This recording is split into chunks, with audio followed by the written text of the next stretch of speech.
Alright, g'day traders. In this video, we're going to be exploring the Pine script editor. So the Pine script editor is inbuilt into the TradingView platform, right on your charts here. So many other platforms require a separate editor of some description. This one is right here. So let's open up the Pine editor.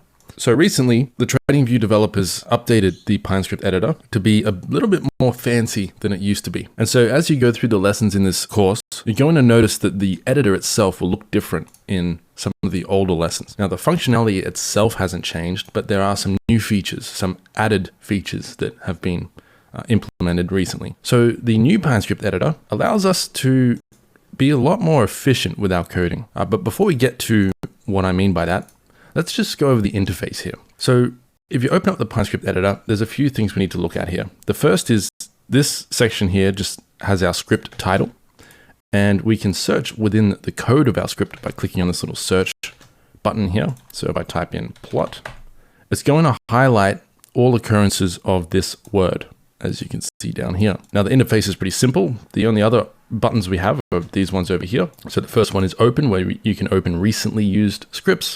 You can open built-in scripts. So if I click on built-in, here are all the built-in TradingView indicators. So if I wanted to see how TradingView calculate the relative strength index, for example, the RSI, I can click on this. And this is the source code to the built-in RSI indicator. So this is a great way to learn how certain things are done in Pine. Now the built-in scripts don't have a lot of information here. It's just pure code. There's no commenting. There's no explanation behind the code. It's pretty raw. But as you get more experience with Pine, this is a great resource to learn how certain things are done. And you can copy and paste a lot of this code into your own scripts. So that's the open button.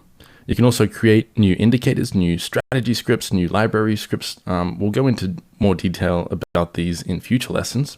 But for now, this is the open menu. Here is all my scripts. You can see I have quite a lot of them here.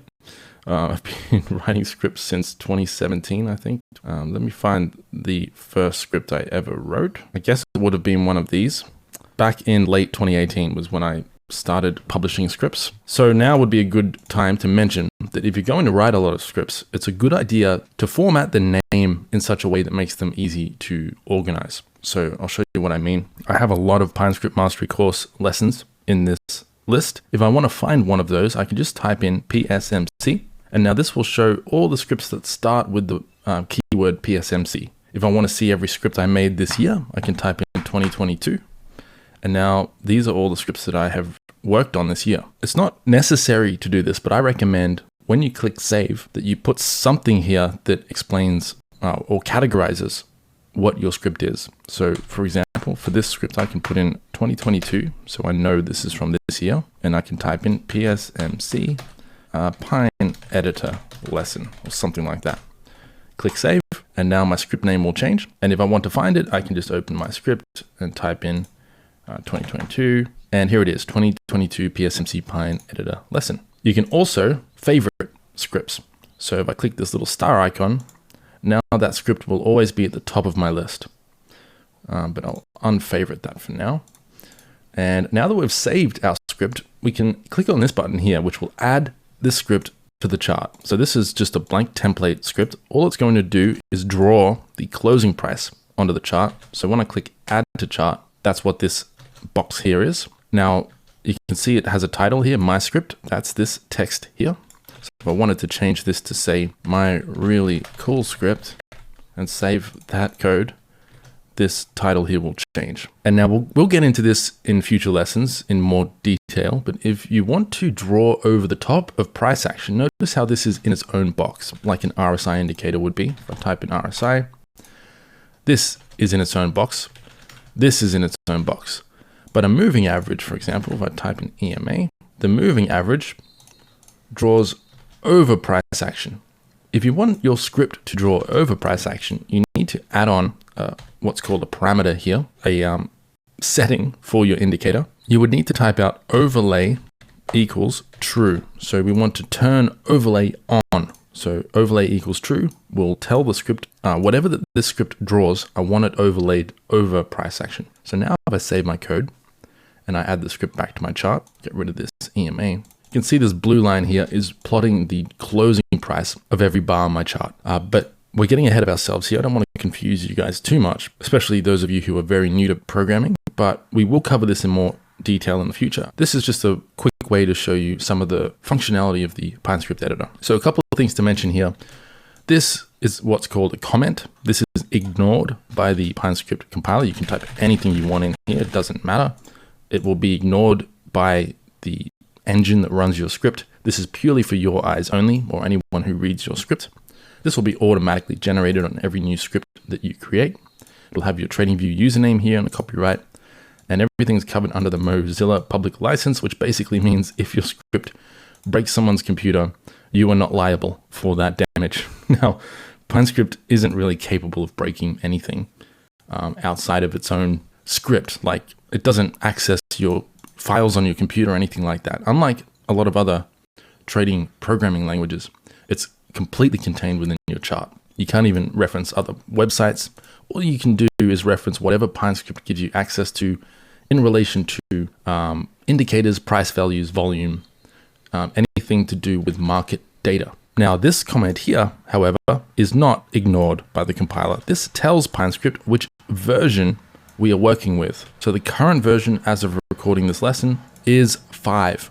Do not change this unless you know what you're doing. So once you're proficient with PineScript, you may have a reason to change this version. For example, if you're working with a script that someone wrote years ago, you might be working with PineScript version 3 or PineScript version 4. Now you'll notice that when I change this version, the color coding changes in my script here. If I change this back to 5, indicator will turn blue. That's what's called the programming syntax or the grammar of PineScript. So each version has different rules for how you express commands in PineScript. And if you change this number, it could break your script. In fact, it will break your script unless the code you're working with is from an older version of PineScript. So do not change this. Do not touch this comment. You can edit it a little bit. So for example, if you wanted to make it look like that, tidy it up a little bit, that will work just fine. But don't change the number, don't change this text. Now, the final thing I want to address before we wrap up this video and move on to actual coding lessons is, let's click on this drop-down box here really quick. Here are a bunch of options we have. The first one is make a script copy, so you can duplicate the script if you need to. You can open the Pine editor in a new window.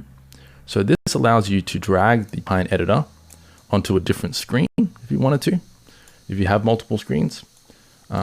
And it's detached from your chart now. And if I close that, bring up the Pine editor, it's back in my window. You can also open the Pine editor in a new tab, a new browser tab. These options here are quite useful for when you're learning Pine. So we have the PineScript documentation. If I click that, it takes me to the PineScript documentation page. We also have the PineScript reference manual. The documentation and the reference manual are slightly different. The documentation has more written examples and explanations for the code. The reference manual contains all of the built-in variables and functions that PineScript have to work with. For example, if I wanted to see what ta.vwap does, I can click on that. Here is a brief description of what the function does and some example code. So this is really useful for when you are experienced with PineScript and you're working on a solution to a problem and you're not sure how a particular function or feature in PineScript works. You can come over to this reference manual and have a quick look at what the code examples are. Now, for those of you who are brand new to programming, this is going to look like gibberish to you, but by the end of this course, you should have a better understanding of what all of this means. So don't get overwhelmed just yet. I promise things will get easier. Now, you also have this pop-up option. If I click this, that will actually pop up the reference manual inside my browser, which is a lot more convenient than having a second tab, unless you have multiple screens. But when you're working on a script and you want to check something really quickly, like for example, let's see how the RSI works. I can type in RSI.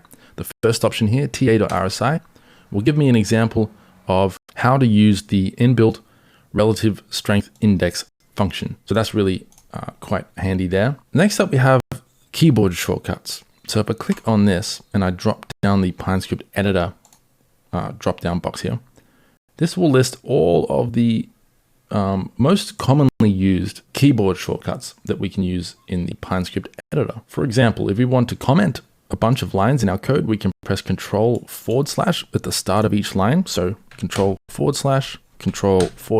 That's a lot quicker than typing it out and clicking in front of the line and typing it out. That saves a lot of time. Some of these keyboard shortcuts are very handy. And then down the bottom here, we have some links to third-party resources that have some tutorials and examples. They can be quite useful, but I promise you this course is going to be a lot more useful and to the point than most of these examples you'll find on these websites. I've done my best to explain PyScript in a step-by-step process that a lot of these other websites don't do. So especially for beginner programmers, you should be able to follow along a lot easier with this course than you will with most other courses that are out there. And all of these are written blog examples. But they do have some pretty useful examples on there if something's not covered in the course.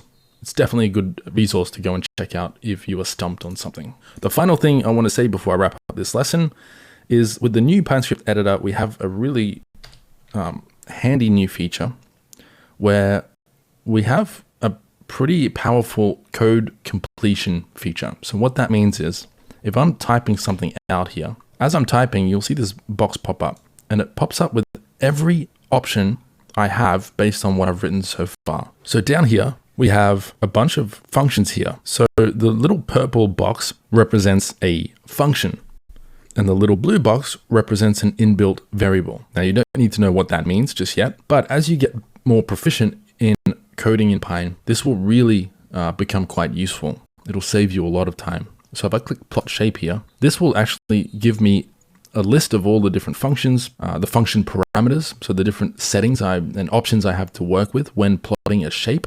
So this plot shape function will plot a shape or a drawing onto my chart. And these are the settings I have to work with when plotting a shape. Now, as you're typing your code, if you've forgotten what something's called, a function name or something like that, you can press Control space or Command space on a Mac, and that will pop up this code completion box. So for example, if I want to see what all of the different inbuilt colors are, I can type in color.control space, and here is a list of all the built-in color options for when we're drawing onto our chart. So if I want to change this blue line to something else, I can say color equals color.control space, and then let's change it to lime.